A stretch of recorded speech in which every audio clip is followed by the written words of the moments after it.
Hi అండి, welcome to my channel. నేను మీ శిల్పాని. ఈరోజైతే పిల్లలు నూడిల్స్ అడిగారు. ఇంకా ఏమన్నా చేద్దామన్నా కూడా నాకు హెల్త్ బాగాలేదు, అందుకే నూడిల్స్ చేసి ఇచ్చేసాను. పిల్లలు తిని వెళ్ళిపోయారు.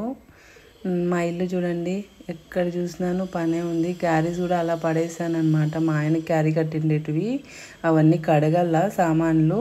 ఇప్పుడైతే నేను ఇంకా వంట కూడా చేసేసి మొత్తం పని అంతా చేసేద్దామని ఫిక్స్ అయ్యాను. అందుకే కాకరకాయలు చిన్నగా తొరుక్కొని కాకరకాయలు కర్రీ చేస్తాను అనమాట.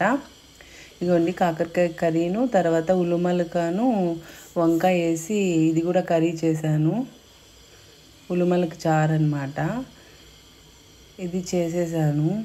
ఇంకా మ్యాగీ చేశాను కదా, ఇంకా దాంతోపాటు చూడండి ఎలా ఉన్నాయో సామాన్లన్నీ అలా పడినాయి. ఇవన్నీ నేను కడగాలన్నమాట. పిచ్చొస్తుంది ఇవన్నీ చూస్తా అంటే. ఎంత పని ఉందో మా ఇంట్లో అయితే. ఇవన్నీ ఇంకా తొందరగా చేసేసి ఇంకా కొంచెం పని అంతా తొందరగా చేసేస్తాను. నాకు హెల్త్ కూడా ఎందుకు బాగాలేక అయిపోయిందంటే, వినాయక చవితి వచ్చింది కదా, పూజ చేయాలని పోస్ట్పోన్ ట్యాబ్లెట్ వేసుకున్నాను. అది వేసుకున్న తర్వాత నేను ఎప్పుడూ వేసుకోలేదు ఇంతవరకు. ఇది ఫస్ట్ టైం వేసుకునేదానికి ఇంకా మొత్తం నాకు హెల్త్ బాగాలేక మొహం మీద పింపుల్స్ వచ్చేసి నా మొహం చూడండి ఎంత డల్ అయిపోయిందో.